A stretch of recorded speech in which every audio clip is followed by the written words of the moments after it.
Alright,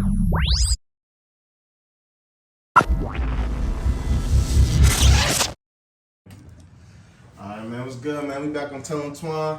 We got AyeOso here. What's up with you, bro? Hey man, ain't shit, man. How you feeling? Man, I'm chilling, man.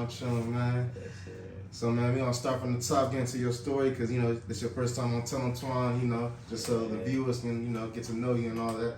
For sure. So, you know, for the people who don't know, let them know where you from. Shit, man. I'm from Washington, D.C. Yeah, You know, South Side, you feel me? I ain't gonna say too much. yeah, But yeah, man. Born and raised in the city. yeah. Shit, man. I've been doing music for a minute. I've been bouncing around. Other niggas probably know me off some football shit.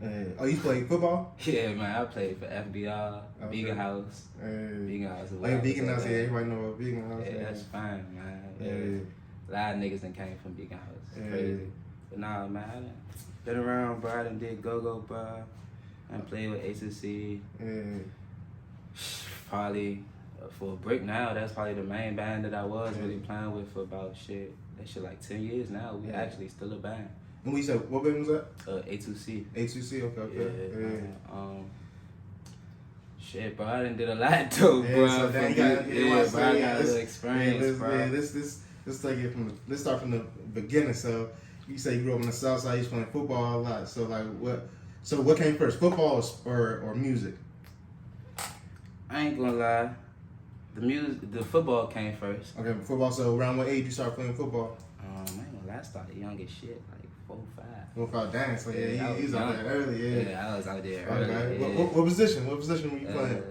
I always jump between like running back and like defense, corner and shit. Okay. Yeah. Corner was my shit though. Yeah. My little brother played football too. He played corner. He went D2 and then he walked on at a D1 school and shit. So yeah, I was heavy into football growing up. I ain't played too much because I wasn't fast enough to be a linebacker and I wasn't strong enough to be a lineman. So, you know, like, and I grew up in Texas. Them 2-a-days, that's too real. I was like, nah. That shit was supposed to be in your blood, man. Yeah, I left that to my little brothers. they did it. You know, I was fucking with the music.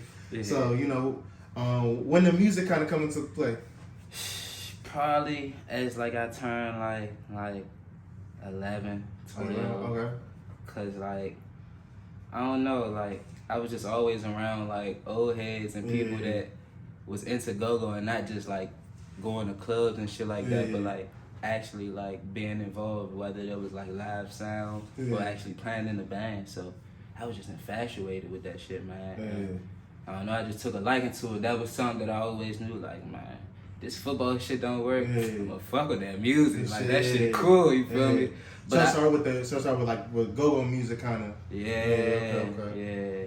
But I wasn't really like, I wasn't never like on some like, man, I'm gonna do music. I was just always, you feel me, infatuated with the sound. Like I'm gonna do something with that shit. I don't know what I'm gonna do, but I ain't gonna be no motherfucking rapper. Like, fuck no. Yeah. Of course, nobody wanted to be a rapper in DC during those days. Like rapping wasn't cool, so it was strictly go-go and shit.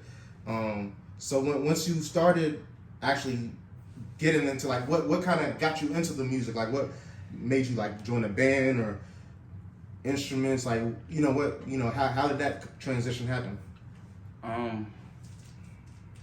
Crazy, bro.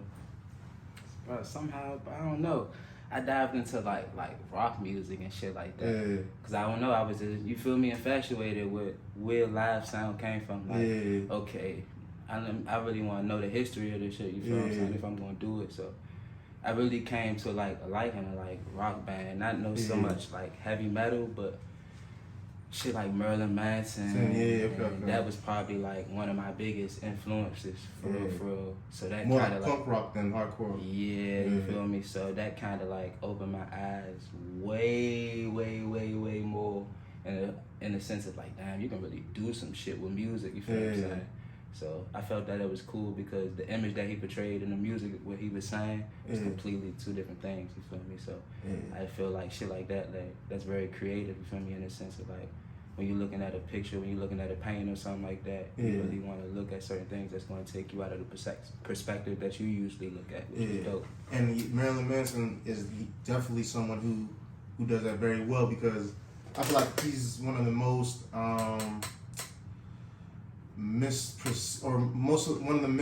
one of the most how can I describe him? Misunderstood artist. You know what I'm saying? He's very like I'm not too up on him. I just remember like his perception when I was young, like how the media used to kind of paint him, and then how how he wasn't the bad guy that the media tried to make him out to be. Yeah, bro. You know what I'm saying? Like, but that's what you feel me. Music shit is fucked up, but it's cool, man. It's just that's the game, man. It's alright though. So you said you got real infatuated with live music. So what instrument did you start playing first? Or do you play any instruments or? Yeah, I ended up learning. Excuse me. I ended up learning how to play like the drums. I know a little bit, the piano and the keys. Okay. I ain't sharp. You feel me? Like I ain't OC like nothing like that, but I know my notes. I know my chords. Okay. All right. So kind of how did that lead into you joining the GoGo band and then kind of transitioning into rap? Like how did that transition kind of happen? I don't know, but like I ended up being like on mic with my band. You feel what I'm saying? Okay. So. Oh, so you wasn't like playing like the keys or drumming or anything? Nah, you feel me? I was, like I said, when I get involved in something, I just that knowledge, bro. You feel me? Knowledge is power. So just me knowing the shit like that and certain things, I just put myself in another element in that shit. And that's what I was just about to say. Like a lot of times when I was doing that shit, I wasn't even doing radio hooks. You know, like, GoGo was really known for like remixing songs and stuff like that.